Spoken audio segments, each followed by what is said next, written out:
ഇന്ന് ജൂൺ 12 വെള്ളിയാഴ്ച കത്തോലിക്ക സഭ ലോകമെമ്പാടും യേശുവിൻ്റെ തിരുഹൃദയ തിരുനാൾ ഭക്ത്യാദരപൂർവ്വം ആചരിക്കുന്നു. മനുഷ്യരോടുള്ള ക്രിസ്തുവിൻ്റെ അനന്ത സ്നേഹത്തിൻ്റെയും കരുണയുടെയും ത്യാഗത്തിൻ്റെയും പ്രതീകമായ തിരുഹൃദയത്തെ പ്രത്യേകമായി ധ്യാനിക്കുകയും ആരാധിക്കുകയും ചെയ്യുന്ന ദിനമാണിത്.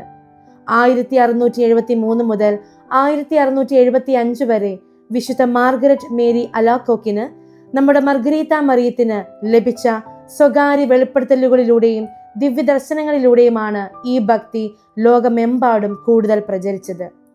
പിന്നീട് സഭ ഈ ഭക്തിയുടെ ആത്മീയ മൂല്യം അംഗീകരിക്കുകയും 1856 തിരുഹൃദയ തിരുനാൾ സർവ്വലോക കത്തോലിക്ക സഭയ്ക്കായി ഔദ്യോഗികമായി പ്രഖ്യാപിക്കുകയും ചെയ്തു.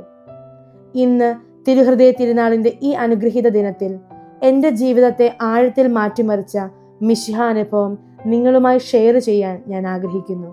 ഈശോ മിശിഹായ്ക്ക് സ്തുതിയായിരിക്കട്ടെ. എൻ്റെ പേര് ചിത്തു. ഇതെൻ്റെ യൂട്യൂബിലെ 3ാമത്തെ വീഡിയോ ആണ്. ഈശോയ്ക്ക് വേണ്ടി ഇങ്ങനെ ഒരു കാര്യം ചെയ്യണമെന്ന് ആഗ്രഹിച്ചപ്പോൾ ആദ്യത്തെ വീഡിയോയിൽ തന്നെ ഞാൻ ആരാണെന്നും ഞാൻ എന്തിനാണ് ഈ വീഡിയോസ് ചെയ്യുന്നതെന്നും എനിക്കുണ്ടായ ദൈവാനുഭവം എന്താണെന്നും നിങ്ങളുടെ അടുത്ത് ഷെയർ ചെയ്യണമെന്ന് ഞാൻ ആഗ്രഹിച്ചിരുന്നു. മുൻപുള്ള 2 വീഡിയോസിലും എനിക്കതിനെപ്പറ്റി പറയാൻ സാധിച്ചില്ല. ഒന്ന് ദേവകന്യയുടെ മാതാവിൻ്റെ തിരുനാളിലും ഫാത്തിമ മാതാവിൻ്റെ തിരുനാളിനോടും അനുബന്ധിച്ചുമാണ് ഞാൻ വീഡിയോസ് ചെയ്തിരുന്നത്. ഇനി മുന്നോട്ട് പോകുന്നതിന് മുമ്പ് എന്നെ ഒന്ന് പരിചയപ്പെടുത്തിയതിന് ശേഷം വീഡിയോസ് ചെയ്യാമെന്ന് കരുതി. ഞാൻ ഫാമിലിയോടൊപ്പം ഓസ്ട്രേലിയയിലാണ് താമസിക്കുന്നത്. ഇങ്ങോട്ട് വന്നിട്ട് 1.5 വർഷമേ ആയിട്ടുള്ളൂ. അതിനുള്ളിൽ തന്നെ പലതവണ നാട്ടിൽ വന്നിട്ടുണ്ടായിരുന്നു. ഞങ്ങൾക്ക് 3.5 വയസ്സുള്ളൊരു മോളുണ്ട്. എൻ്റെ മമ്മിയും ഞങ്ങളോടൊപ്പമാണ് ഉള്ളത്. ഞങ്ങളുടെ നാട്ടിൽ കോട്ടയമാണ് സ്ഥലം. ഞാൻ ആക്ച്വലി ആദ്യമായിട്ടാണ് ഈശോനെ പറ്റിയിട്ടുള്ള ഒരു കാര്യം ഇങ്ങനെ ക്യാമറയുടെ മുമ്പിൽ നിന്ന് സംസാരിക്കുന്നത്. അതുകൊണ്ട് അതിൻ്റേതായിട്ടുള്ള നല്ല ടെൻഷനുണ്ട്. കുറച്ച് കഴിയുമ്പോൾ മാറുമായിരിക്കും. കാരണം ഞാൻ ഇങ്ങനൊന്നും സംസാരിക്കുമെന്നോ എന്നെപ്പറ്റി ഇങ്ങനെ സംസാരിക്കുമെന്നൊന്നും ഞാൻ സ്വപ്നത്തിൽ പോലും വിചാരിച്ചതല്ല. ഞാൻ ആക്ച്വലി ഇത്രയും നാളും ജസ്റ്റ് പേരിനൊരു ക്രിസ്ത്യാനി എന്നുള്ള രീതിയിലാണ് ജീവിച്ചിരുന്നത്. ഇപ്പോൾ കുറച്ച് മാസങ്ങളെ ആയിട്ടുള്ളൂ ഒരു ക്രിസ്ത്യാനിയായിട്ട് ജീവിക്കുന്നു എന്നുള്ളൊരു ഫീല് എനിക്ക് തോന്നിയിട്ടുള്ളൂ. ഇപ്പോഴും പൂർണ്ണമായിട്ടില്ല, ഒരുപാട് ബലഹീനതകളുണ്ട്. എന്നിരുന്നാലും മുൻപുള്ള എൻ്റെ അവസ്ഥ വെച്ച് കമ്പയർ ചെയ്യുമ്പോൾ ഇപ്പോഴാണ് കുറച്ചുകൂടെ ഒരു ഫീല് തോന്നിക്കുന്നത്. അതായത് ശരിക്കും എൻ്റെ ഈശോനെ ഞാൻ ആത്മാർത്ഥമായിട്ട് ശരിക്കും അറിഞ്ഞ് സ്നേഹിക്കാൻ തുടങ്ങിയത് ഇപ്പോഴാണ്. എന്താണ് എനിക്ക് എൻ്റെ ജീവിതത്തിൽ ഇങ്ങനെ സംഭവിച്ചത്, എനിക്കുണ്ടായ അനുഭവം എന്താണെന്ന് ഞാൻ നിങ്ങളോട് പറയാം. ഞാൻ മാമോദിസ സ്വീകരിച്ച് കത്തോലിക്ക വിശ്വാസത്തിൽ വളർന്നു വന്ന ഒരാളാണ്. ചെറുപ്പത്തിൽ അത്യാവശ്യം പള്ളിയിലെ കാര്യങ്ങളൊക്കെ അത്യാവശ്യം നല്ല രീതിയിൽ ആക്റ്റീവായിരുന്നു. സൺഡേസിൽ കുർബാനയ്ക്ക് പോകും, കാറ്റഗിസത്തിന് പോകും. ഇട ദിവസങ്ങളിൽ സ്കൂളില്ലാത്തപ്പം മമ്മി എണ്ണിപ്പിച്ച് നിർബന്ധിച്ച് തള്ളി വിടുന്നതുകൊണ്ട് കുർബാനയ്ക്ക് പോകും. ഇപ്പോൾ കുർബാനയ്ക്ക് പോകുന്നതും അല്ലെങ്കിൽ രാത്രിയിൽ കുടുംബ പ്രാർത്ഥന ചെല്ലുന്നതൊന്നും ആഗ്രഹിച്ച് തീക്ഷ്ണമായിട്ട് ചെയ്യുന്നതല്ല. എല്ലാം മമ്മീനും പപ്പാനെയും പേടിച്ച് ചെയ്യേണ്ടത് പേരിൽ ഒരു കടമ ചെയ്യുന്നത് പോലെ ചെയ്യുന്നു. ഈശോയെ സ്നേഹിക്കുന്നുണ്ടോ എന്ന് ചോദിച്ചാൽ ഈശോയെ സ്നേഹിക്കുന്നു പറയും. ദൈവഭക്തി ഉണ്ട്, വിശ്വാസമുണ്ട്. പക്ഷെ ഇപ്പം ഞാൻ മനസ്സിലാക്കുന്നു, ഈശോയെ സ്നേഹിക്കുന്നു എന്ന് പറഞ്ഞതല്ലാതെ ശരിക്കും സ്നേഹിച്ചിരുന്നോ, അന്നേരം ശരിക്കും സ്നേഹിച്ചിട്ടില്ലായിരുന്നു എന്ന് ഞാൻ ഇപ്പം മനസ്സിലാക്കുന്നു. എല്ലാം നമ്മുടെ കടമകൾ നിർവഹിക്കുന്നതിൻ്റെ പേര് ചെയ്യുന്നു, അല്ലെങ്കിൽ നമുക്ക് എന്തെങ്കിലും ആവശ്യങ്ങൾ കിട്ടാൻ വേണ്ടി. ആ ചെറുപ്പത്തിൽ കൂടുതലും നമ്മൾ എക്സാംസിനൊക്കെ പാസ്സാവാനും മാർക്ക് കിട്ടാൻ വേണ്ടിയൊക്കെയാണല്ലോ കൂടുതലും. അങ്ങനത്തെ കുഞ്ഞു കുഞ്ഞു കാര്യങ്ങളായിരുന്നല്ലോ നമുക്ക് വേണ്ടിയിരുന്നത്. അപ്പോൾ അങ്ങനത്തെ നമ്മുടെ ആവശ്യങ്ങൾ കിട്ടാൻ വേണ്ടിയിട്ട് ഈശോനെയും മാതാവിനെയും ചാക്കിട്ട് പിടിച്ച് സോപ്പിട്ട് കാര്യങ്ങൾ സാധിച്ചെടുക്കും. അങ്ങനല്ലാതെ വലിയൊരു സ്പിരിച്വലി ആക്റ്റീവായിട്ടുള്ള ആളായിരുന്നില്ല ഞാൻ. അതിനുശേഷം നമ്മുടെ പ്രൊഫഷണൽ കോഴ്സ് ചെയ്യുന്നു, ജോലിയിലേക്ക് പ്രവേശിക്കുന്നു. ആദ്യമായിട്ട് അബ്രോഡ് ദുബായിലാണ് ഞാൻ പോകുന്നു. അങ്ങനെ നമ്മൾ ജോലി സംബന്ധമായിട്ടുള്ള കാര്യങ്ങളൊക്കെ ഇരിക്കുമ്പം വിശ്വാസമുണ്ട്, ഭക്തിയുണ്ടെന്ന് പറഞ്ഞാലും അങ്ങനെ പ്രാർത്ഥിക്കുകയോ അല്ലെങ്കിൽ ഡെയിലി ജപമാല ചെല്ലുകയോ ബൈബിൾ വായിക്കുകയൊന്നും ചെയ്യുന്നതല്ല. ഇപ്പോഴും ക്രിസ്ത്യാനിയായിട്ട് ഇപ്പം പോലും ഞാൻ ഒരു തവണ പോലും ബൈബിൾ വായിച്ചു കഴിഞ്ഞിട്ടില്ല. അതായത് ഒരു ക്രിസ്ത്യാനിയാണ് ഞാൻ. ഇന്നേ വരെ ലൈഫിൽ ഒരു തവണ പോലും ബൈബിൾ ഫുള്ള് വായിച്ചിട്ടില്ല. ഇപ്പോഴും ഞാൻ ഫിനിഷ് ചെയ്തിട്ടില്ല, വായിക്കുന്നതേ ഉള്ളൂ. അപ്പോൾ അങ്ങനെ പോകുന്ന ഒരാളായിരുന്നു ഞാൻ. അപ്പോൾ ഓസ്ട്രേലിയയിൽ വന്ന് കഴിഞ്ഞ വർഷം 2025 നവംബറോടെയാണ് എനിക്ക് തന്നെ, അതായത് നമുക്ക് വേറെ പ്രശ്നങ്ങളൊന്നുമില്ല, അതായത് നമുക്ക് തന്നെ ഒരു എന്തോ ഒരു സുഖമില്ലായ്മ, നമ്മൾ ഇടയ്ക്ക് പറയത്തില്ലേ, ഒരു മൂഡ് ഓഫ് തോന്നുക ചില സമയത്ത്. അപ്പോൾ എനിക്ക് തോന്നി ഈ പ്രാർത്ഥനയുടെ കുറവാണോ, അപ്പം എനിക്കൊന്ന് പ്രാർത്ഥിക്കണം. അപ്പം ഞാൻ എന്നെ അടുത്തു. ഇതിനു മുമ്പ് ഇതുപോലെ തന്നെ നമുക്കിങ്ങനത്തെ തോട്ട്സ് വന്നിട്ട് ഡയറി എടുത്ത് ബൈബിൾ വചനം എഴുതാൻ തുടങ്ങും. ഒരു മാക്സിമം 2 ആഴ്ച വരെ പോകും. അത് കഴിയുമ്പോൾ പിന്നെ സ്റ്റോപ്പ് ആവും. ബൈബിൾ വായിക്കാൻ വേണ്ടി ഉൽപ്പത്തി തൊട്ട് തുടങ്ങും. കുറച്ചങ്ങോട്ട് കഴിഞ്ഞാൽ കുറച്ച് അധ്യായം, ഒരു മാക്സിമം ഒരു 10 അധ്യായം വരെ പോകും. അതിനുശേഷം അത് നിന്ന് പോകും. ഇങ്ങനെ ഉൽപ്പത്തി തൊട്ട് പലതവണ തുടങ്ങി വെച്ചിട്ടുണ്ട്. 10 അധ്യായത്തിന് അപ്പുറത്തോട്ട് പോയിട്ടില്ല. പക്ഷേ ബൈബിൾ വായിച്ചിട്ടുണ്ടോ എന്ന് ചോദിച്ചു കഴിഞ്ഞാൽ നമ്മൾ കുടുംബ പ്രാർത്ഥനയുടെ സമയത്ത് ഏറ്റവും ചെറിയ പാരഗ്രാഫ് നോക്കി വായിക്കുന്നു, അല്ലെങ്കിൽ പള്ളിയിൽ വായിക്കേണ്ട ഏതെങ്കിലും സാഹചര്യം വരുമ്പോൾ വായിക്കുന്നു, അല്ലാത്ത അവസരങ്ങളിൽ വായിക്കുന്നു. അല്ലാതെ ബൈബിൾ വായിക്കുന്ന ഒരു രീതിയില്ല, ഡെയിലി ബൈബിൾ വായിക്കുന്നില്ല. അങ്ങനെ പോകുമ്പോഴാണ് ഞാൻ ഇങ്ങനൊരു ഒന്ന് പ്രാർത്ഥിക്കണമല്ലോ എന്ന് തോന്നിയിട്ട്, ഇതുപോലെ തന്നെ പണ്ട് തോന്നുന്ന ഇടയ്ക്കിടയ്ക്ക് തോന്നുന്ന സെയിം തോട്ട്സ് തന്നെ വന്നിട്ട് ഞാനിങ്ങനെ ഡയറി എടുത്ത് ബൈബിൾ വചനം ഇങ്ങനെ എഴുതാൻ തുടങ്ങി. എഴുതി അതുപോലെ തന്നെ അതിൻ്റെ ഒരു മെസ്സേജ് പേഴ്സണലി എനിക്ക് എന്താണ് അതിൽ നിന്ന് ഫീൽ ചെയ്യുന്ന ഒരു മെസ്സേജ് എഴുതി വെക്കാൻ തുടങ്ങി. അങ്ങനെ കുറച്ച് ദിവസം ചെയ്തു. ഇത് സംഭവിക്കുന്നത് കഴിഞ്ഞ വർഷം 2025 നവംബറിലാണ്. അങ്ങനെ കുറച്ച് ദിവസം കഴിഞ്ഞപ്പോൾ എനിക്ക് ബൈബിൾ വായിക്കണം എന്നൊരാഗ്രഹം തോന്നി. അപ്പം നമ്മുടെ ഫോണിൽ POC ബൈബിളിൻ്റെ ഒരു ഓഡിയോ ഉണ്ട്. അപ്പോൾ അത് ഞാൻ എൻ്റെ അടുത്ത് വായിക്കുമല്ല, ഇതിൻ്റെ ഓഡിയോ ഓൺ ചെയ്ത് ഹെഡ്സെറ്റ് വെച്ച് ഇങ്ങനെ കേൾക്കാൻ തുടങ്ങി. അപ്പോൾ എപ്പോഴും ഉൽപ്പത്തി തൊട്ടല്ലേ തുടങ്ങുന്നത്. അതുകൊണ്ട് ഇത്തവണ ഞാൻ വെളിപാട് തൊട്ട് ബാക്കിലോട്ട് വായിക്കാം. കാരണം വെളിപാട് പുസ്തകമൊന്നും ഞാൻ തുറന്നു പോലും നോക്കിയിട്ടില്ല, ഒരു ധാരണയില്ല വെളിപാട് പുസ്തകത്തെ പറ്റി. അങ്ങനെ വെളിപാട് പുസ്തകം തൊട്ട് ബാക്കിലോട്ട് വായിക്കാന്നുള്ള രീതിയിൽ അങ്ങനെ ഞാനിത് കേൾക്കാൻ തുടങ്ങി. അപ്പോൾ ആദ്യത്തെ ദിവസം തന്നെ ഞാനിങ്ങനെ ഒരു 1-2 അധ്യായം വായിച്ചു. ഒരു പിടുത്തം കിട്ടുന്നില്ല. ആദ്യത്തെ കുറച്ച് അധ്യായങ്ങളൊക്കെ കുറച്ച് ബോറിംഗ് ആയിരുന്നു, കാരണം സഭകളോട് പറയുന്ന കുറച്ച് കാര്യങ്ങളൊക്കെ ആണല്ലോ. അതിനുശേഷമുള്ള അധ്യായം, അതായത് 2ാമത്തെ ദിവസം 3ാമത്തെ ദിവസമൊക്കെ ഞാനിങ്ങനെ എനിക്ക് കണ്ടിന്യൂ ചെയ്ത് വായിക്കാനുള്ള ഒരു ഇൻട്രസ്റ്റ് തോന്നി. അങ്ങനെ ഞാനിത് കേട്ട് ഞാനൊരു 1-2 ആഴ്ച കൊണ്ട് തന്നെ, 2 ആഴ്ച എടുത്തില്ല, ഈ വെളിപാട് പുസ്തകം ഫുൾ കംപ്ലീറ്റ് ചെയ്തു. അതിൻ്റെ കൂട്ടത്തിൽ ഇങ്ങനെ വചനവും എഴുതിയിടുന്നുണ്ട് ഡയറിയിൽ. ഓരോ തവണയും ഇതുപോലെ ഓരോ പുതിയ വർഷം തുടങ്ങുമ്പം ഡയറി 2-3 വാങ്ങിച്ചു വെക്കും. ഇങ്ങനെ ഓരോന്നിനു വേണ്ടി എന്ന് പറഞ്ഞ് വാങ്ങിച്ചു വെക്കുന്നതാണ്. പക്ഷേ ആദ്യത്തെ 2 ദിവസം എഴുതും, പിന്നെ കാണത്തില്ല. ഇതാണ് അവസ്ഥ. അങ്ങനെ ഞാൻ വെളിപാട് പുസ്തകം കംപ്ലീറ്റ് ചെയ്തു. കുറച്ച് കാര്യങ്ങളൊക്കെ മനസ്സിലായി, പക്ഷേ ബാക്കി കാര്യങ്ങളൊന്നും മനസ്സിലായിട്ടില്ല. കാരണം വെളിപാട് പുസ്തകം മനസ്സിലാക്കാൻ നല്ല ഡിഫിക്കൽട്ടാണ്. അപ്പം ഞാനിങ്ങനെ മമ്മിയോട് പറയുകയും ചെയ്തു, ഇത് വായിച്ചിട്ടും വലിയ ഐഡിയ ഒന്നും ഇല്ലല്ലോ, ഇതെങ്ങനെയാണെന്ന് മനസ്സിലാക്കുക. അപ്പോഴാണ് ഞാൻ ഈ നമ്മൾ യൂട്യൂബിലൊക്കെ ഇങ്ങനത്തെ കാര്യം സെർച്ച് ചെയ്യുമ്പോൾ നമുക്ക് ഓട്ടോമാറ്റിക്കലി നോട്ടിഫിക്കേഷനൊക്കെ വരുമല്ലോ. അങ്ങനെ വന്നിട്ട് ഈ ഡാനിയലച്ചൻ്റെ ടോക്കൊക്കെ നേരത്തെയൊക്കെ എനിക്ക് മമ്മി അയച്ചു തരുമായിരുന്നു. നമ്മൾ ആ ഭാഗത്തേക്ക് തിരിഞ്ഞ് നോക്കത്തില്ല, ഓപ്പൺ ചെയ്ത് പോലും നോക്കത്തില്ല. അങ്ങനെ ഇങ്ങനെ ഈ ഈശോയുമായിട്ട് ബന്ധപ്പെട്ട കാര്യങ്ങളൊക്കെ അയച്ചു തന്നാൽ ആ ഭാഗത്തേക്ക് നോക്കാറില്ല. അപ്പം ഡാനിയലച്ചൻ്റെ ഒരു വീഡിയോ, ഡാനിയലച്ചൻ്റെ പേജിലാണോ ധ്യാനകേന്ദ്രത്തിൻ്റെ പേജിലാണോ എനിക്ക് ഓർമ്മയില്ല, ഇങ്ങനെ കണ്ടു ഞാനൊരു പോസ്റ്റ്, ഒരു വീഡിയോ സംതിങ്. അതായത് അച്ഛനിങ്ങനെ വെളിപാട് പഠനത്തിൻ്റെ ഇത് തുടങ്ങുന്നു, എൻകൗണ്ടർ ആപ്പ് ഡൗൺലോഡ് ചെയ്ത് നമുക്കത് പ്രിപ്പയർ ചെയ്യാന്നുള്ളത്. അപ്പം ഞാനത് നെക്സ്റ്റ് 2026 ജാനുവരി തൊട്ടാണ് സ്റ്റാർട്ട് ചെയ്യുന്നത്. അപ്പോൾ ഇത് ഞാൻ അറിഞ്ഞപ്പോൾ ഞാൻ അപ്പം തന്നെ ആപ്പൊക്കെ ഡൗൺലോഡ് ചെയ്ത് സെറ്റാക്കി വെച്ചു. അങ്ങനെ ഈ വെളിപാട് പുസ്തകം വായിക്കുമ്പം തന്നെ എനിക്ക് അത് കണ്ടിന്യൂ ചെയ്യാനുള്ള ഒരു ഇൻട്രസ്റ്റും തോന്നി.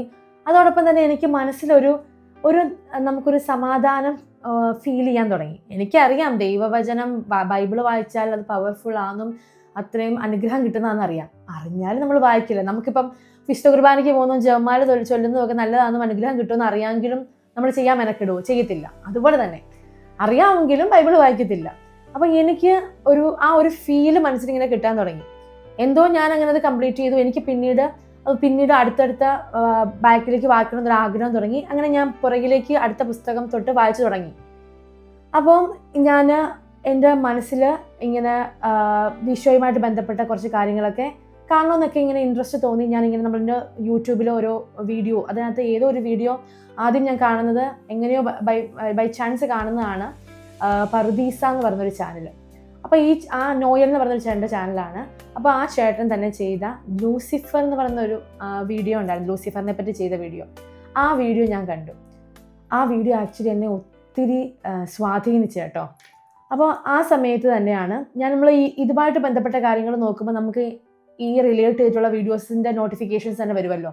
അങ്ങനെ വന്ന് കണ്ടിട്ട് ഞാൻ ഈ ചോസൺ എന്ന് പറയുന്ന ഒരു വെബ് സീരീസിനെ പറ്റി കണ്ടു. അതായത് ഈശോനെ പറ്റിയിട്ടുള്ള സുവിശേഷങ്ങളിലെ എല്ലാ കാര്യങ്ങളും പറഞ്ഞിട്ടുള്ളൊരു വെബ് സീരീസാണ്. അപ്പം ഒരു സീസണിൽ തന്നെ 7-8 എപ്പിസോഡുണ്ട്. അങ്ങനെ 5 സീസണുണ്ട്. അതിൻ്റെ 6ാമത്തെ പീഡാനുഭവത്തിൻ്റെ കാര്യങ്ങൾ പറയുന്ന സീസൺ ഇറങ്ങാൻ പോകുന്നതേ ഉള്ളൂ. അപ്പോൾ ആ സമയത്ത് എനിക്കൊരു പനി വന്ന് ഞാൻ ഒരു 10 ഡേയ്സോളം ഭയങ്കര ക്ഷീണമായി, ഹൈ ടെമ്പറേച്ചറൊക്കെ അടിച്ച് കിടപ്പായിരുന്നു. അപ്പോൾ ഇത് കിടന്ന സമയത്ത് ഞാൻ ഈ കിടന്നുകൊണ്ട് ഈ ചോസൺ എന്ന് പറയുന്നത് ആമസോൺ പ്രൈമിലും ഉണ്ട്, നമുക്ക് അല്ലെങ്കിൽ ചോസൻ്റെ ആപ്പ് ഡൗൺലോഡ് ചെയ്താലും ഈ വെബ് സീരീസ് കാണാൻ പറ്റും. ഈ വെബ് സീരീസ് ഞാൻ കിടന്നുകൊണ്ട് ഇത് കണ്ടു തീർത്തു. ഇത് കാണുമ്പം നമുക്ക്, അതായത് കരയുന്നുണ്ട്, ചില സീൻ കാണുമ്പോൾ കരയുന്നു, ചില സീൻ കാണുമ്പോൾ നമുക്ക് സന്തോഷം കൊണ്ട് കരയുന്നു. അങ്ങനെ ഇങ്ങനെ നമ്മൾ ഇമോഷണലി ഇത് കണ്ടത് ശരിക്കും വചനം വായിക്കുന്ന പോലെ തന്നെ, കാരണം നമ്മൾ മുഴുവൻ സുവിശേഷത്തിലുള്ള കാര്യങ്ങൾ ഈശോ നമ്മളോട് സംസാരിക്കുന്നത് പോലെ കാണുവാണിത്. അത് ഫുൾ സിനിമ പോലെ കാണുമ്പോൾ നമുക്ക് കുറച്ചുകൂടെ നമ്മളെ കുറച്ചുകൂടെ നമുക്കത് ഫീൽ ചെയ്യുമല്ലോ. അങ്ങനെ ഇത് കംപ്ലീറ്റ് കണ്ട് ഫിനിഷ് ചെയ്ത് കഴിഞ്ഞപ്പോൾ എൻ്റെ മനസ്സിന് തന്നെ എന്തോ ഒരു ഭയങ്കരമായിട്ടുള്ള ഒരു ഫീൽ എനിക്ക് തോന്നി. അതായത് ഞാൻ പൊതുവെ ഭയങ്കര അത്യാവശ്യം നല്ല ദേഷ്യപ്പെടുന്ന ഒരാളാണ്. അതായത് എന്തെങ്കിലും വിഷമം വന്നാൽ പെട്ടെന്ന് കരയും, ദേഷ്യം വന്നാൽ പെട്ടെന്ന് പൊട്ടിത്തെറിക്കും, നല്ല മുൻകോപമുള്ള ഒരാളാണ്. അപ്പം എൻ്റെ ആ ഒരു ദേഷ്യം ഭയങ്കര തന്നെ പ്രശ്നമായിട്ട് എപ്പോഴും ചൂണ്ടിക്കാണിക്കുന്ന ഒരു കാര്യമായിരുന്നു.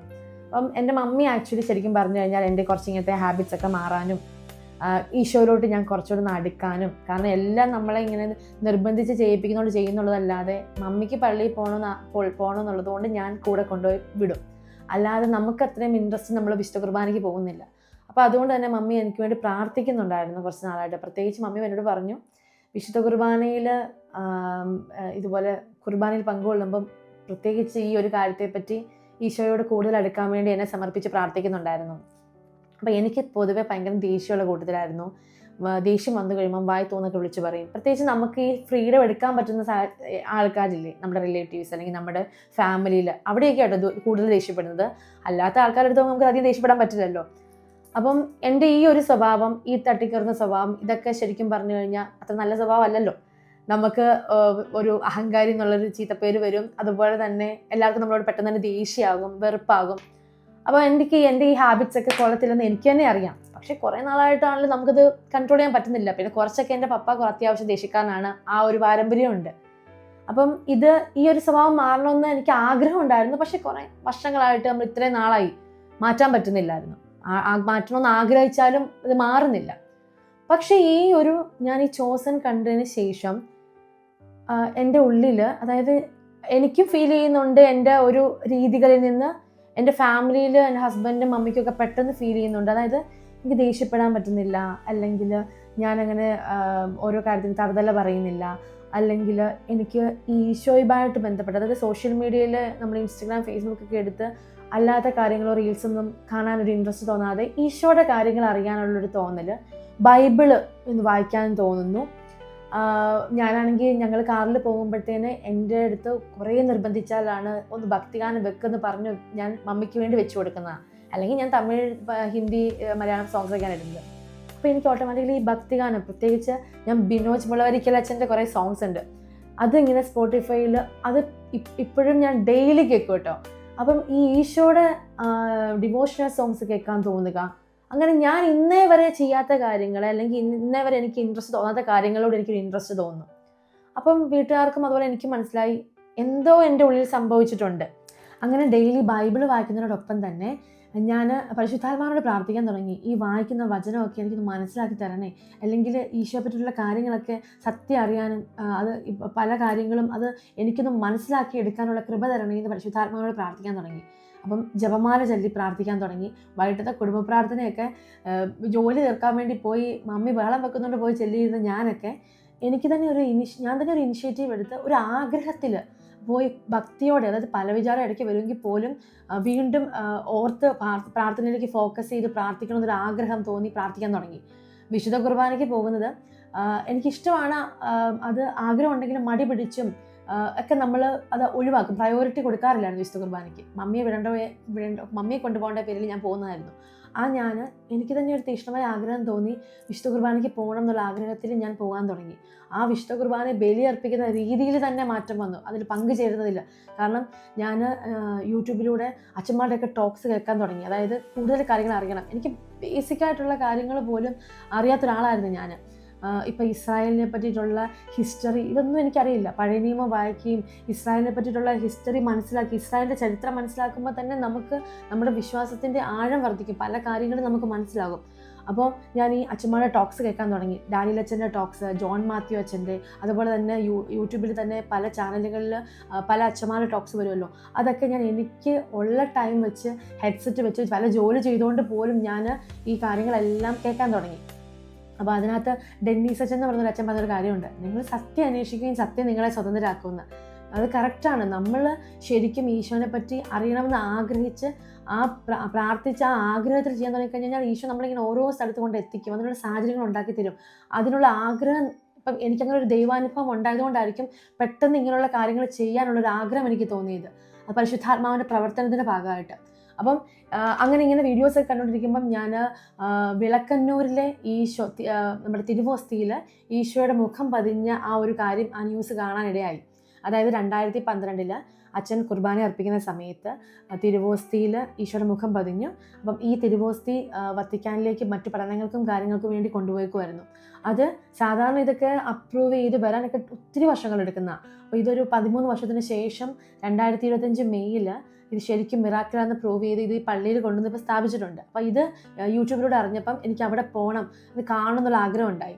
അപ്പം ഞങ്ങളുടെ പള്ളിയിൽ, ഞാൻ ഓസ്ട്രേലിയയിൽ പോകുന്ന പള്ളിയിൽ ഒരു ആൻറ്റി ഉണ്ട്. ആൻറ്റിയുടെ മക്കൾ ഇവിടെ ഓസ്ട്രേലിയയിലാണ്. അപ്പം ആൻറ്റി പറഞ്ഞു, ആൻറ്റിയുടെ ഇടവകയാണ് ഈ വിളക്കന്നൂർ ഈ പള്ളി. അപ്പോൾ അന്ന് വിശുദ്ധ കുർബാനയുടെ സമയത്ത്, ഈ അത്ഭുതം നടന്ന സമയത്ത് ആൻറ്റിയൊക്കെ വിശുദ്ധ കുർബാനയിൽ പങ്കെടുക്കുന്നുണ്ടായിരുന്നു. ഡെയിലി പള്ളിയിൽ പോകുന്ന ആളാണ് ആൻറ്റി.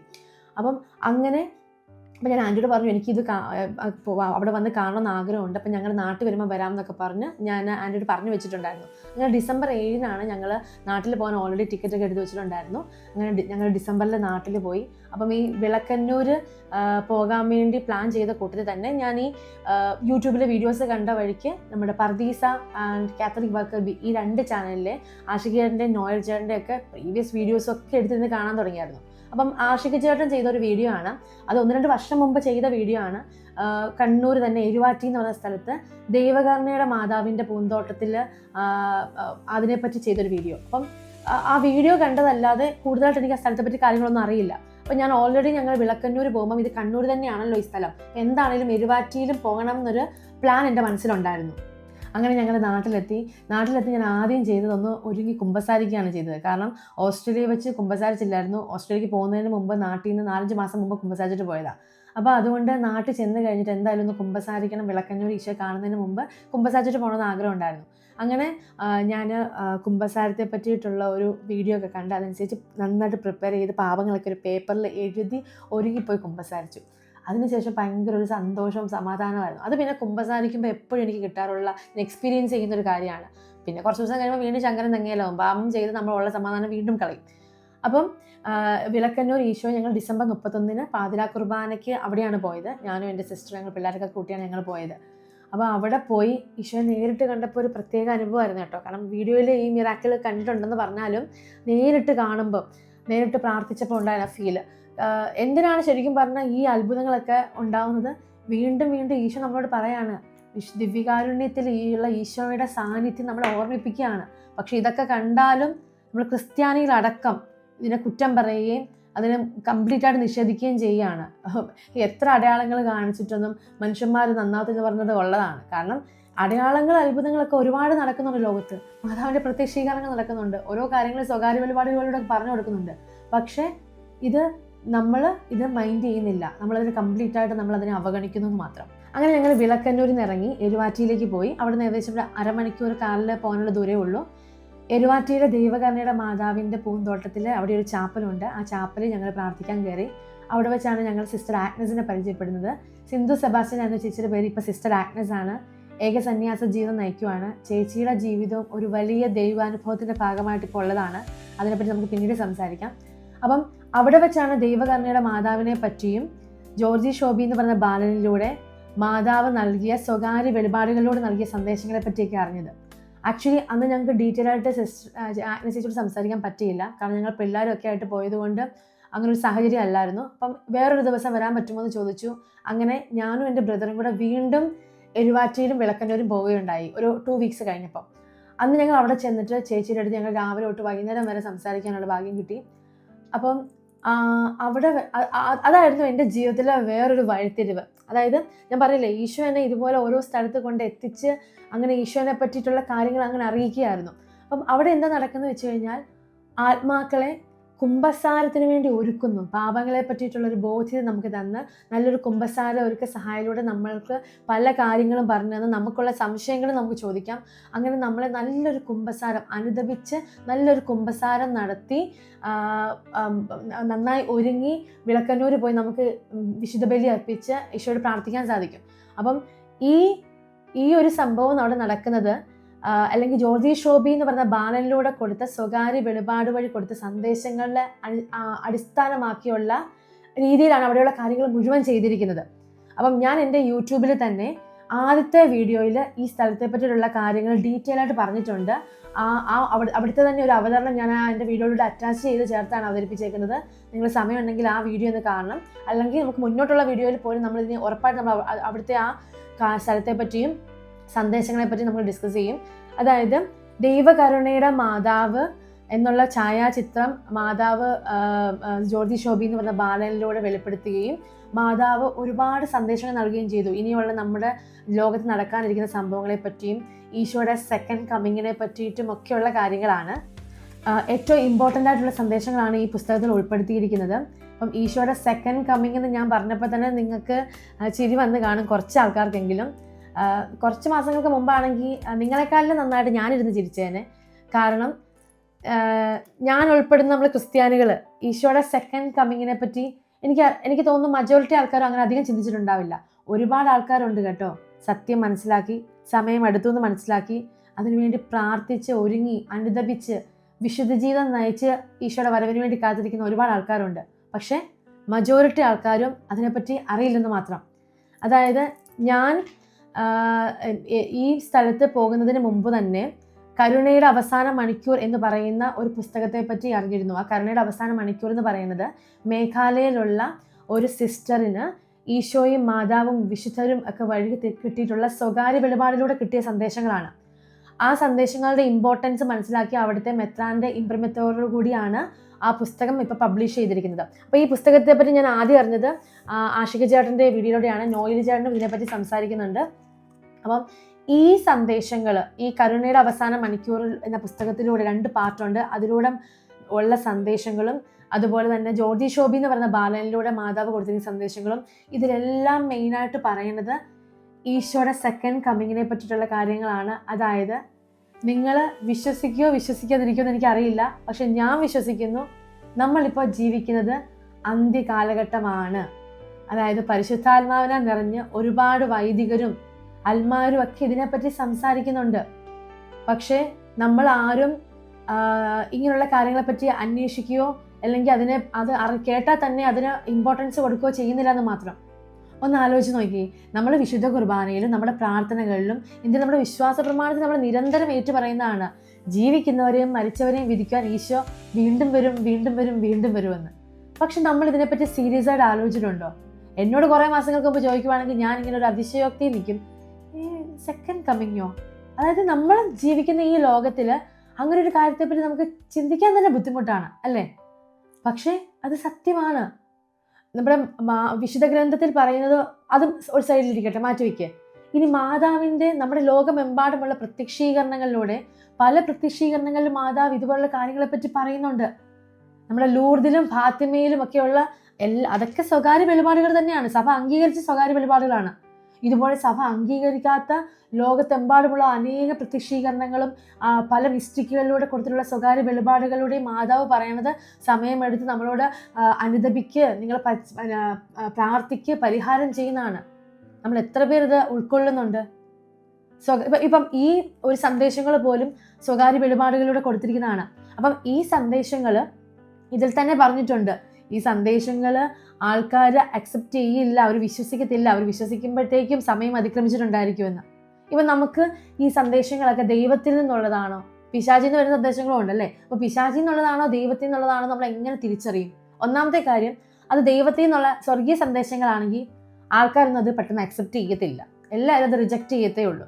അത് ഒന്നാമത്തെ നമുക്ക് അതിനുള്ള തിരിച്ചറിയാനുള്ള ഒരു കാരണമാണ് സ്വർഗീയ സന്ദേശങ്ങളെ. രണ്ടാമത് നമുക്ക് തിരിച്ചറിയാൻ പറ്റുന്ന വേറൊരു സംഗതിയാണ്, അതായത് ഈ സന്ദേശങ്ങളിൽ നമ്മളോട് പറയുകയാണ്, നിങ്ങൾ അനുദപിക്ക്, നിങ്ങൾ പാപത്തിൽ നിന്ന് വിട്ടു നിൽക്ക്, നിങ്ങൾ കുമ്പസാരിക്ക്, വിശുദ്ധിയിൽ ജീവിക്ക്, എന്നൊക്കെ പറഞ്ഞിട്ടുണ്ടെങ്കിൽ നമുക്ക് ഉറപ്പിക്കാം അത് സ്വർഗത്തിൽ നിന്ന് സന്ദേശമാണ്. കാരണം പിശാച് എന്തായാലും അനുദപിക്കാനും പാപത്തിൽ നിന്ന് വിട്ടു നിൽക്കാനും വിശുദ്ധ ജീവിതം നയിക്കാനും നമ്മളോട് പറയുമോ? അപ്പം ഇതില് ഈ സന്ദേശങ്ങൾ വിവേചിച്ചറിയാനുള്ള ഒരു ബുദ്ധി നമുക്കുണ്ടാവണം. അല്ലെങ്കിൽ ആക്ച്വലി ഇത് വിവേചിച്ചറിയാനുള്ള ആ ഒരു കൃപാവരം പോലും കിട്ടണം എന്നുണ്ടെങ്കിൽ നമുക്ക് പരിശുദ്ധാത്മാവിനോട് നമുക്ക് പ്രാർത്ഥിക്കണം. എന്നാലും നമുക്കിത് മനസ്സിലാക്കാനും ഇതൊക്കെ വിശ്വസിക്കാനും പറ്റുള്ളൂ. അപ്പൊ സഭയെ ഇത് ചിലപ്പം അംഗീകരിക്കാൻ അല്ലെങ്കിൽ സമയമെടുക്കാം, അല്ലെങ്കിൽ ഇത് ചിലപ്പോൾ സഭയിൽ ഒഫീഷ്യലി അപ്രൂവ് ചെയ്ത് വരണമെന്നില്ല. സഭ അംഗീകരിച്ചിട്ടുള്ള മിക്ക നമ്മളുടെ ഇപ്പൊ തന്നെ നമ്മുടെ ദൈവകരുണയുടെ ഭക്തി, അതായത് ഫൗസ്റ്റീനയ്ക്ക് ഈശോ പ്രത്യക്ഷപ്പെട്ട് നൽകിയിരിക്കുന്ന സന്ദേശങ്ങൾ, അത് സ്വകാര്യ വെളിപാടാണ്. നമ്മൾ ഇന്ന് ആഘോഷിക്കുന്ന നമ്മുടെ തിരുഹൃദയ ഭക്തി സഭയിൽ ഇത്രയും കാര്യമായിട്ട് ഔദ്യോഗികമായിട്ട് അംഗീകരിച്ചത് ആഘോഷിക്കുന്നതും മർഗരീത്ത മറിയത്തിന് ഈശോ നൽകിയ സ്വകാര്യ വെളിപാടുകളോട് നൽകിയ സന്ദേശങ്ങളിലൂടെയും ദിവ്യദർശനങ്ങളിലൂടെയും കിട്ടിയിരിക്കുന്ന കാര്യങ്ങളാണ്. അപ്പൊ സ്വകാര്യ വെളിപാടുകൾ എന്ന് പറയുന്നത് നമുക്ക് ഒരിക്കലും തള്ളിക്കളയാൻ പറ്റത്തില്ല. അപ്പം ഇപ്പൊ തന്നെ നിങ്ങളിപ്പോൾ ചിന്തിക്കുമായിരിക്കും, ഈ സന്ദേശങ്ങളൊന്നും അല്ലെങ്കിൽ ഇതിനെപ്പറ്റിയൊന്നും എൻ്റെ ഇടവകയിലോ അല്ലെങ്കിൽ ഞങ്ങളുടെ കുടുംബ കൂട്ടായ്മയിലോ ഞങ്ങളുടെ പള്ളിയിലെ അച്ഛനോ ഇതൊന്നും പറയുന്നില്ലോ എന്ന്. അതായത് നമ്മളൊരു കാര്യം ഓർക്കേണ്ടത്, നമ്മുടെ കത്തോലിക്ക സഭേനെ ഏറ്റവും കൂടുതൽ നമ്മുടെ സാത്താൻ ആക്രമിച്ചുകൊണ്ടിരിക്കുന്നത്, അതായത് ഇതിപ്പോൾ തലശ്ശേരിയിലെ മെത്രാൻ്റെ ഇംപ്രിമെത്തോടുകൂടി പബ്ലിഷ് ചെയ്യപ്പെട്ടിട്ടുള്ള കാര്യമാണ്. അത് ഈ മെസ്സേജുകളുടെ ഇമ്പോർട്ടൻസ് മനസ്സിലാക്കി പാമ്പ്ലാനി പിതാവ് ഒക്കെ മെത്രാൻ്റെ ഇംപ്രിമെത്തോടുകൂടി ഇത് ഇറക്കിയിരിക്കുന്നതാണ്. ചിലപ്പം ഈ തലശ്ശേരിയുടെ ഈ കാര്യം ചങ്ങനാശ്ശേരിക്കാർ ഇത് അംഗീകരിക്കാനോ അല്ലെങ്കിൽ എറണാകുളം അങ്കമാലി രൂപതക്കാർ അംഗീകരിക്കാനോ ചിലപ്പോൾ തയ്യാറായില്ലെന്ന് വരും. എന്താണ് നമ്മുടെ സീറോ മലബാർ സഭയിൽ ഇപ്പം നടന്നുകൊണ്ടിരിക്കുന്ന നിങ്ങൾ കാണുന്നതാണല്ലോ, പ്രശ്നങ്ങളും അടിയും ബഹളവും ഒക്കെ. അതായത് മുഴുവൻ ഭിന്നതയാണ്. ഇതിന് നമ്മൾ അച്ഛന്മാരെയും മെത്രാന്മാരെയും മൽമാരെയും കുറ്റം പറഞ്ഞുകൊണ്ടിരുന്നിട്ട് കാര്യമില്ല.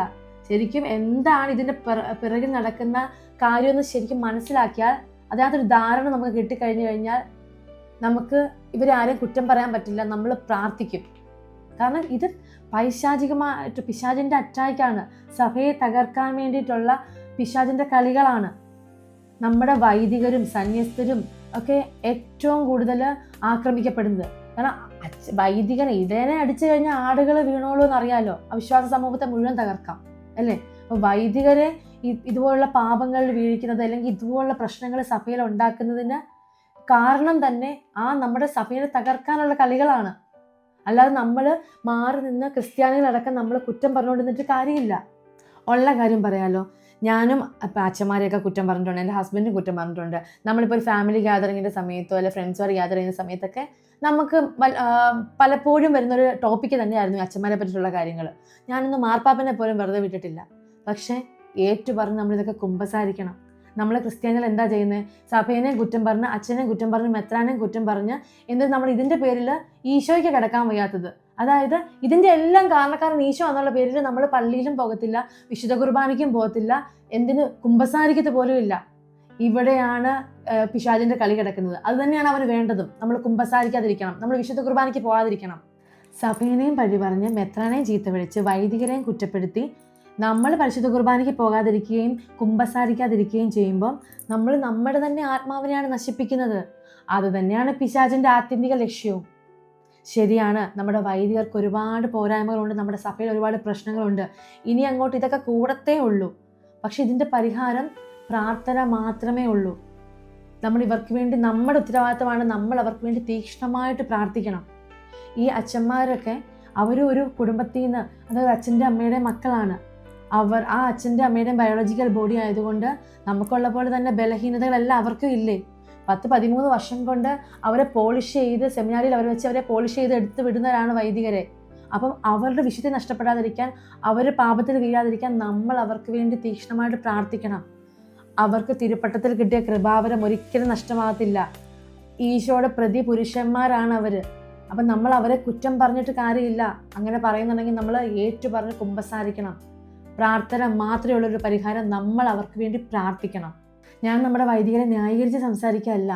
പ്രവൃത്തിക്കൊത്തുള്ള ബലം അത് ആരാണെങ്കിലും, അത് ഞാനാണെങ്കിലും അച്ഛനാണെങ്കിലും മെത്രാനാണെങ്കിലും മാർപ്പാപ്പയാണെങ്കിലും ആരാണെങ്കിലും അവരവരുടെ പ്രവൃത്തിക്കൊത്തുള്ള ഫലം അവരനുഭവിച്ചേ മതിയാവൂ. അത് ഈശോ നോക്കിക്കോളും. പക്ഷെ നമ്മൾ മാറി നിന്ന് നമ്മുടെ വൈദികരെ കുറ്റം പറയാനും അതിൻ്റെ പേരിൽ നമ്മൾ നമ്മെ തന്നെ നശിപ്പിക്കാനും പാടില്ല. കാരണം ഇനി അങ്ങോട്ട് സഭയിൽ ഒരുപാട് പ്രശ്നങ്ങളുണ്ടാകും. വിശുദ്ധ കുർബാനയിലൊക്കെ മാറ്റങ്ങൾ വരും. പബ്ലിക്കായിട്ട് വിശുദ്ധ കുർബാന അർപ്പിക്കാൻ പറ്റാത്ത സാഹചര്യങ്ങൾ വരും. അതുകൊണ്ട് പ്രാർത്ഥന മാത്രമാണ് ഇനി എല്ലാറ്റിനും ഒരു പരിഹാരം. വിശുദ്ധ ഗ്രന്ഥത്തിൽ പറഞ്ഞിരിക്കുന്ന ഈശോയുടെ സെക്കൻഡ് കമ്മിങ്ങിനോടനുബന്ധിച്ചുള്ള കാര്യങ്ങളൊക്കെ നമ്മുടെ ലോകത്ത് ഇപ്പം നടന്നുകൊണ്ടിരിക്കുന്നുണ്ട്. ഇപ്പം എനിക്കറിയാവുന്ന ഒരു കാര്യം ഞാൻ പറയാം, നിങ്ങൾക്ക് മിക്കവർക്കും ആ കാര്യം അറിയായിരിക്കും. നമ്മളുടെ ബൈബിളിൽ പറയണ ഈശോ അത്തിമരത്തോട് ഉപമിക്കുന്ന ഒരു കാര്യമുണ്ട്. അതായത് ഈശോയുടെ രണ്ടാം വരവിനെ പറ്റി സ്ത്രീഹന്മാർ ചോദിക്കുമ്പോൾ അത്തിമരത്തെ വെച്ച് അവസാന ഭാഗത്ത് ഉപമിക്കുന്ന ഒരു കാര്യമുണ്ട്, അത്തിമരം തളിർക്കുമ്പോൾ എന്ന് പറഞ്ഞ്. ഈ അത്തിമരം തളിർക്കുമ്പോൾ എന്ന് പറഞ്ഞ് ഈശോ പറയുന്ന ഒരു കാര്യത്തിന് അതിന് ഫിസിക്കലി ഒരു മീനിങ് ഉണ്ട്, അതുപോലെ തന്നെ അതിന് സ്പിരിച്വലി മീനിങ് ഉണ്ട്. ആ സ്പിരിച്വൽ മീനിങ് എന്ന് ഉദ്ദേശിക്കുന്നത് അത്തിമരം തളിർക്കുമ്പോൾ, അതായത് ഇസ്രായേൽ ഒരു രാജ്യമായി പുനഃസ്ഥാപിക്കപ്പെടുമ്പോൾ എന്തിനാണ് ഉദ്ദേശിക്കുന്നത്? അതായത് ഇസ്രായേൽ ഒരു രാജ്യമായിട്ട് പുനഃസ്ഥാപിക്കപ്പെട്ട് കഴിഞ്ഞു 1948. മോഡേൺ സ്റ്റേറ്റ് ഓഫ് ഇസ്രായേൽ രൂപീകരിക്കപ്പെട്ടത് 1948. അപ്പോൾ അത് തന്നെ ഈശോയുടെ സെക്കൻഡ് കമ്മിങ്ങിനുള്ള ഒരു ഏറ്റവും ഇമ്പോർട്ടൻ്റ് ആയിട്ടുള്ള ഒരു ഇൻഡിക്കേഷനാണ്. അതുപോലെ അതിൽ ഈശോ പറഞ്ഞിരിക്കുന്ന മത്തായിയുടെ സുവിശേഷം 24-ാം അധ്യായത്തിൽ പറഞ്ഞിട്ടുള്ള കുറേ കാര്യങ്ങളുണ്ട്. ആ കാര്യങ്ങളൊക്കെ നമ്മുടെ ലോകത്ത് നമ്മുടെ ചുറ്റിപ്പം നടന്നുകൊണ്ടിരിക്കുകയാണ്. മനുഷ്യപുത്രൻ ഭൂമിയിൽ വരുമ്പോൾ വിശ്വാസം കണ്ടെത്തുമോ എന്ന് പറയുന്ന ഒരു കാര്യം സത്യമല്ലേ അത്? നമ്മൾ ക്രിസ്ത്യാനികൾക്ക് പോലും ഇപ്പം ശരിക്കും വിശ്വാസമുണ്ടോ? അതായത് ഒരു പേരിനൊരു ക്രിസ്ത്യാനി എന്നുള്ള രീതിയിൽ ഞായറാഴ്ച കുർബാനയും കൂടി ആഘോഷങ്ങളും ഒക്കെ ആയിട്ട് ക്രിസ്ത്യാനി എന്നുള്ളൊരു ലേബലിൽ പോകുന്നതല്ലാതെ ശരിക്കും നമ്മൾ ഒരു ക്രിസ്ത്യാനിയായിട്ടാണോ ജീവിക്കുന്നത്? ഞാൻ പറഞ്ഞില്ലേ, ഞാൻ ഇപ്പോഴും ബലഹീനതകളുണ്ട്. പക്ഷേ അതിനുവേണ്ടി ട്രൈ ചെയ്തുകൊണ്ടിരിക്കുകയാണ്. നമ്മളുടെയൊക്കെ പ്രശ്നം എന്താണെന്ന് വെച്ച് കഴിഞ്ഞാൽ നമ്മൾ ബൈബിളിൽ നിന്ന് കുറച്ച് കാര്യങ്ങൾ മാത്രം എടുക്കും. പക്ഷെ ബൈബിളിൽ ഈശോ പറഞ്ഞിരിക്കുന്നത് ക്രിസ്ത്യാനിയായിട്ട് ജീവിക്കാൻ വേണ്ടിയിട്ട് ഈശോ പറയുന്ന കാര്യങ്ങളുണ്ട്. അതുപോലെ മറ്റൊരു ക്രിസ്തുവിനെ പോലെ ജീവിച്ചാൽ മാത്രമേ നമുക്ക് രക്ഷയുള്ളൂ. ഈ അന്ത്യകാലഘട്ടത്തിൽ, അതായത് ദാനിയേലച്ചൻ പറയുന്ന ഒരു കാര്യമുണ്ട്. ദാനിയേലച്ചൻ ടോക്കിൽ പല സ്ഥലങ്ങളിലായിട്ട് ഇങ്ങനെ പറയുന്നുണ്ട് ഇത് അന്ത്യകാലഘട്ടമാണെന്ന്. അതായത് പല അച്ഛന്മാരും പല ഈ ശുശ്രൂഷ ചെയ്യുന്നവരും അവരുടേതായ രീതിയിൽ ആൾക്കാരെ ഒരുക്കിക്കൊണ്ടിരിക്കുകയാണ്. അപ്പോൾ ദാനിയേലച്ചൻ പറയുന്നുണ്ട് പല സ്ഥലത്ത് ഇത് അന്ത്യകാലഘട്ടമാണ്. അതായത് അച്ഛൻ പറയുന്നൊരു കാര്യമുണ്ട്, ഈ ലോകത്തിൽ 2 രീതിയിൽ സുവിശേഷം പ്രഘോഷിക്കുന്നവരുണ്ട്. അതായത് ഈ ലോകത്തിൻ്റെ സുവിശേഷം പ്രഘോഷിക്കുന്നവരും, അതായത് നമുക്ക് ഈ ലോകത്തിലുള്ള നമ്മുടെ ഭൗതിക നേട്ടങ്ങൾക്ക് വേണ്ടിയിട്ടുള്ള നമ്മുടെ സാമ്പത്തികമായിട്ടുള്ള അഭിവൃദ്ധി, ജോലി കിട്ടുക, അതുപോലെ തന്നെ വീട് പണിയുക, മക്കളുടെ പഠനം, മക്കളുടെ കല്യാണം, നമ്മുടെ പ്രശ്നങ്ങൾ മാറിപ്പോകുന്നത്, അസുഖങ്ങൾ സൗഖ്യപ്പെടുന്നത്, അതായത് നമ്മുടെ ഈ ലോകത്തിൽ നമുക്ക് പെർഫെക്റ്റായിട്ട് ജീവിക്കാനുള്ള കാര്യങ്ങൾ, നമ്മുടെ പ്രശ്നങ്ങൾ മാറിപ്പോകാനുള്ള കാര്യങ്ങൾ, നമ്മുടെ ഈ ലോകത്തിലെ നേട്ടങ്ങൾക്ക് വേണ്ടിയിട്ടുള്ള കാര്യങ്ങൾ, പ്രോസ്പെരിറ്റി ഗോസ്പൽ. പിന്നെ മറ്റൊരു വിഭാഗം സുവിശേഷ പ്രഘോഷകരുണ്ട്, ദൈവരാജ്യത്തിൻ്റെ സുവിശേഷം പ്രഘോഷിക്കുന്നവർ. അവർ പറയുന്നത് വേറൊന്നുമല്ല, നമ്മുടെ ആത്മരക്ഷയ്ക്ക്, നമ്മുടെ നിത്യജീവന് വേണ്ടിയിട്ടുള്ള കാര്യങ്ങളാണ്. അതായത് നിങ്ങൾ അനുദപിക്ക്, നിങ്ങൾ കുമ്പസാരിക്ക്, നിങ്ങൾ പശ്ചാത്തപിച്ച് കുമ്പസാരിച്ച് വിശുദ്ധ കുർബാനയിൽ പങ്കുകൊള്ളുക, പാപങ്ങളിൽ നിന്ന് വിട്ടകന്ന് വിശുദ്ധിയുള്ള ജീവിതം നയിക്ക്. അച്ഛൻ പറഞ്ഞതുപോലെ നമ്മളിപ്പോൾ ഒരു സുവിശേഷ പ്രഘോഷകൻ്റെ ഒരു 10 വീഡിയോസ് എടുത്ത് വെച്ച് നോക്കുമ്പോൾ ആ 10 വീഡിയോസിൽ എവിടെയെങ്കിലും അനുദപിക്കാനോ പാപത്തിൽ നിന്ന് വിട്ടുമാറി നിൽക്കാനോ വിശുദ്ധ ജീവിതം നയിക്കാനോ പറയുന്നില്ലെന്നുണ്ടെങ്കിൽ നിങ്ങൾ ഓർത്തോ, അത് ഈ ലോകത്തിൻ്റെ സുവിശേഷമാണ്. ഇപ്പം ആളുകൾക്കെല്ലാം ഈ ലോകത്തിൻ്റെ സുവിശേഷം കേട്ടാൽ മതി, എല്ലാവരും അതിൻ്റെ പിറകെയാണ്. അവസാനമായിട്ട് ഞാനൊരു കാര്യം പറഞ്ഞ് നിർത്തുവാണ്, ഇപ്പം തന്നെ ഒത്തിരി ലെങ്തി ആയിപ്പോയി.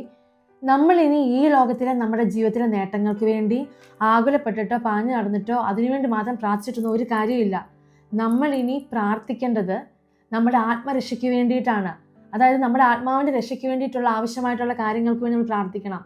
മാനസാന്തരപ്പെട്ട് നമ്മൾ പാപത്തിൽ നിന്ന് അകന്ന് വിശുദ്ധിയുള്ള ജീവിതം നയിക്കണം. ഇപ്പോഴത്തെ ഈ ലോകത്തിൽ നമ്മൾ മനുഷ്യർക്ക് വിശുദ്ധിയുള്ള ജീവിതം നയിക്കണം എന്നുണ്ടെങ്കിൽ നമുക്ക് പരിശുദ്ധാത്മാവിൻ്റെ സഹായമില്ലാതെ പറ്റത്തില്ല. നമ്മൾ കുമ്പസാരത്തിലൂടെ, അടിക്കടിയുള്ള കുമ്പസാരത്തിലൂടെയും വിശുദ്ധ കുർബാനയിലൂടെയും നമ്മുടെ ആത്മാവിനെ നമ്മൾ ജ്വലിപ്പിച്ചെടുക്കണം. നമ്മുടെ പരിശുദ്ധാത്മാവിനെ, നമ്മുടെ മാമോദീസായി നമുക്ക് കിട്ടിയിരിക്കുന്ന പരിശുദ്ധാത്മാവിനെ നിറയാൻ പ്രാർത്ഥിക്കണം. എങ്കിൽ മാത്രമേ നമുക്ക് വിശുദ്ധിയുള്ള ജീവിതം ജീവിക്കാൻ പറ്റുള്ളൂ. ഇനി വരാൻ പോകുന്ന വർഷങ്ങളിൽ നമുക്ക് പിടിച്ചു നിൽക്കണമെങ്കിൽ ഇനി ഒരുപാട് പ്രശ്നങ്ങൾ ഈ ലോകത്ത് നടക്കാൻ പോവുകയാണ്. അവസാനം വരെ പിടിച്ചു നിൽക്കുന്നവർ രക്ഷപ്പെടും. അതുകൊണ്ട് നമ്മൾ പിടിച്ചു നിൽക്കണം എന്നുണ്ടെങ്കിൽ നമ്മൾ പ്രാർത്ഥിക്കണം, പരിശുദ്ധാത്മാവിന് വേണ്ടി പ്രാർത്ഥിക്കണം. പിന്നെ ഈശോയുടെ സെക്കൻഡ് കമ്മിങ് വരെ നമ്മൾ ജീവിച്ചെടുത്തില്ലെങ്കിലും അതിനു മുമ്പ് എപ്പോൾ വേണേലും നടക്കാൻ പറ്റുന്ന ഒരു കാര്യമുണ്ട്, നമ്മുടെ മരണം. അതുകൊണ്ട് ഒരുങ്ങിയിരിക്കുക എന്നുള്ളതാണ്. നമ്മൾ വിശുദ്ധിയുള്ള ജീവിതം നയിക്കാൻ വേണ്ടി നമ്മൾ പരിശുദ്ധാത്മാവിന് വേണ്ടി പ്രാർത്ഥിക്കുക. നമ്മുടെ ആത്മാവിൻ്റെ രക്ഷയ്ക്കും ശുദ്ധീകരണ സ്ഥലത്തിലെ ആത്മാക്കൾക്ക് വേണ്ടി അവർക്കൊന്നും ചെയ്യാൻ പറ്റില്ല. നമ്മളാണ് അവർക്ക് വേണ്ടി പ്രാർത്ഥിക്കേണ്ടത്. ഭൂമിയിലുള്ള മനുഷ്യനാണ് ശുദ്ധീകരണ സ്ഥലത്തിലെ ആത്മാക്കൾക്ക് വേണ്ടി പ്രാർത്ഥിക്കേണ്ടത്. അതുകൊണ്ട് നമ്മൾ ശുദ്ധീകരണ സ്ഥലത്തിലെ ആത്മാക്കൾക്ക് വേണ്ടി പ്രാർത്ഥിക്കണം. അതുപോലെ നമുക്ക് കിട്ടുന്ന സഹനങ്ങൾ, ദൈവം അനുവദിച്ചു തരുന്ന സഹനങ്ങൾ നിങ്ങൾ നിങ്ങളുടെ അനുദിന കുരിശും എടുത്തുകൊണ്ട് എന്നെ അനുഗമിക്കാൻ ഈശോ പറഞ്ഞിരിക്കുന്നത്. നമ്മൾ പ്രാർത്ഥിച്ച് നമ്മുടെ സഹനങ്ങൾ എടുത്തു മാറ്റാൻ പറയും. സഹനങ്ങൾ നമുക്ക് കിട്ടിയ അനുഗ്രഹങ്ങളാണ്. അതായത് നമ്മുടെ ആത്മരക്ഷയ്ക്കും നമ്മൾ വഴി മറ്റുള്ളവരുടെ ആത്മാക്കളുടെ രക്ഷയ്ക്കും വേണ്ടിയിട്ട് ആ സഹനങ്ങളെ നമ്മൾ ദൈവം അനുവദിച്ചു തരുന്ന സഹനങ്ങളെ നമ്മൾ ഇരു കൈയോടെ സ്വീകരിച്ച് ഈശോയിൽ കുരിശിൻ ചുവട്ടിൽ സമർപ്പിച്ച് നമ്മൾ പ്രാർത്ഥിച്ച് നമ്മൾ മുന്നോട്ട് പോകണം.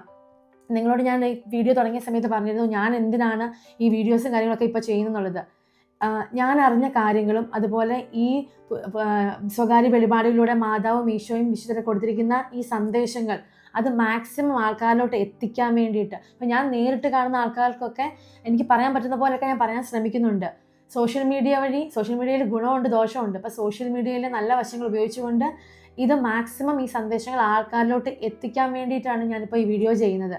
ഞാൻ കണ്ടിന്യൂസ്ലി ടോക്ക് കേൾക്കുന്ന ഡാനിയൽ അച്ഛൻ അല്ലാതെ വേറെ അച്ഛനോടുണ്ട്, ജോൺ മാത്യു എന്നാണ് അച്ഛൻ്റെ പേര്. അച്ഛൻ വർഷങ്ങളായിട്ട് അച്ഛൻ്റെ ശുശ്രൂഷകളിലൂടെ യൂട്യൂബിലൂടെയാണ് അച്ഛൻ വീഡിയോസ് ചെയ്യുന്നത്. അച്ഛൻ ആൾക്കാരെ വരാൻ പോകുന്ന ഗ്രേറ്റ് വാർണിങ്ങിനും ഈശോയുടെ സെക്കൻഡ് കമ്മിങ്ങിനും വേണ്ടി ഒരുക്കിക്കൊണ്ടിരിക്കുകയാണ്. അതായത് ഗ്രേറ്റ് വാർണിങ്ങിനെ പറ്റി മജോറിറ്റി ആൾക്കാർക്കും അറിയത്തില്ലായിരിക്കും. നമ്മുടെ ബൈബിളിൽ അതിനെപ്പറ്റി പറയുന്നുണ്ട്. അതായത് ഈശോയുടെ സെക്കൻഡ് കമ്മിങ്ങിന് തൊട്ട് മുമ്പായിട്ട് ആ നാളുകളിൽ ആകാശത്തിൽ മനുഷ്യപുത്രൻ്റെ അടയാളം കാണപ്പെടുന്നു പറയുന്നില്ലേ, ഇതാണ് ഗരബന്താൾ വാർണിംഗ് എന്നറിയപ്പെടുന്നത്. അതായത് സ്പെയിനിലെ ഗരബന്താൾ എന്ന് പറയുന്ന സ്ഥലത്ത് വെച്ച് 1961 65 ഇടയ്ക്കായിട്ട് കുട്ടികൾക്ക് മാതാവ് പ്രത്യക്ഷപ്പെട്ട് പ്രൈവറ്റ് അപ്പാരിഷൻ വഴി കൊടുത്തിട്ടുള്ള സന്ദേശങ്ങളാണ്. അപ്പോൾ അതിൽ പറഞ്ഞ അനുസരിച്ച് അതിൽ കൊഞ്ചിത എന്ന് പറഞ്ഞൊരു കുട്ടി ഇപ്പോഴും ജീവനോടെ ഉണ്ട്. കൊഞ്ചിതയ്ക്ക് ഇപ്പോൾ 76 വയസ്സായി. കൊഞ്ചിതയുടെ മരണത്തിന് മുമ്പ് വാണിങ്ങിനോട് അനുബന്ധിച്ച് നടക്കുന്ന വാണിങ്ങിന് ശേഷം നടക്കുന്ന മിറാക്കിൾ, ഈ മിറാക്കിളിൻ്റെ ഡേറ്റ് ലോകത്തെ അറിയിക്കുന്നത് കൊഞ്ചിതയാണ്. അപ്പം ഇത് കൊഞ്ചിതയുടെ മരണത്തിന് മുമ്പ് ഇത് സംഭവിക്കും. അതായത് ഇപ്പോൾ കൊഞ്ചിതയ്ക്ക് 76 വയസ്സാണെങ്കിൽ നമ്മുടെ ഒരു മനുഷ്യായുസിൻ്റെ ഒരു ആവറേജ് എടുത്ത് ഒരു 100 കാൽക്കുലേറ്റ് ചെയ്താൽ നിങ്ങൾക്ക് ഊഹിക്കാം ഇനി എന്തുമാത്രം വർഷങ്ങൾ കൂടി ഉണ്ടെന്ന്. പിന്നെ ഒരു കാര്യമുണ്ട്, 5 വർഷമോ 10 വർഷമോ 15 25 എപ്പോൾ വേണമെങ്കിലും ആട്ടെ, അത് കുഴപ്പമില്ല. നമുക്ക് ഈശോ വരുന്ന ടൈമും മാസവും വർഷവും ഒക്കെ പിതാവായ ദൈവത്തിന് മാത്രമേ അറിയുള്ളൂ. പക്ഷെ പ്രവാചകരിലൂടെ ഇതുപോലുള്ള സന്ദേശങ്ങളിലൂടെ ഒക്കെ അത് ലോകത്തെ അറിയിക്കുന്നുണ്ട്. അത് സമയം അടുത്തെന്നുള്ളത്. പക്ഷെ അത് മാറ്റി വെച്ച് കഴിഞ്ഞാൽ നമുക്ക് ഇന്നോ നാളെയോ മറ്റന്നാളോ അല്ലെങ്കിൽ അടുത്ത മാസമോ അടുത്ത വർഷമൊക്കെ എപ്പോൾ വേണമെങ്കിലും നടക്കാൻ പറ്റുന്ന ഒരു കാര്യമാണ് നമ്മുടെ മരണം എന്നുള്ളത്. അപ്പം നമ്മൾ റെഡി ആയിട്ട് പ്രിപ്പയർഡ് ആയിട്ട് ഇരിക്കുക എന്നുള്ളതേ ഉള്ളൂ. അതുകൊണ്ട് നമ്മൾ പ്രാർത്ഥിച്ച് ഒരുങ്ങിയിരിക്കുക. ഇനിയുള്ള വീഡിയോയിൽ നമുക്ക് ഇതിനെ പറ്റിയിട്ടൊക്കെ സംസാരിക്കാം. അപ്പം നിങ്ങളുടെ പ്രാർത്ഥനയിൽ എന്നെയും കൂടെ ഓർക്കണം. എൻ്റെ കാര്യത്തിൽ പോലും എനിക്കൊരു ഉറപ്പുമില്ല. പ്രാർത്ഥിക്കുന്നു, പരിശ്രമിച്ചുകൊണ്ടിരിക്കുന്നു, പരിശുദ്ധാത്മാവിനോട് പ്രാർത്ഥിക്കുന്നതേ ഉള്ളൂ. അവസാനം വരെ പിടിച്ചു നിൽക്കുമെന്ന് ഒരു ഉറപ്പുമില്ല. അതുകൊണ്ട് നമുക്കിനി അടുത്ത വീഡിയോയിലൊക്കെ കാണാം. അപ്പോൾ പ്രൈസ് ദി ലോർഡ്.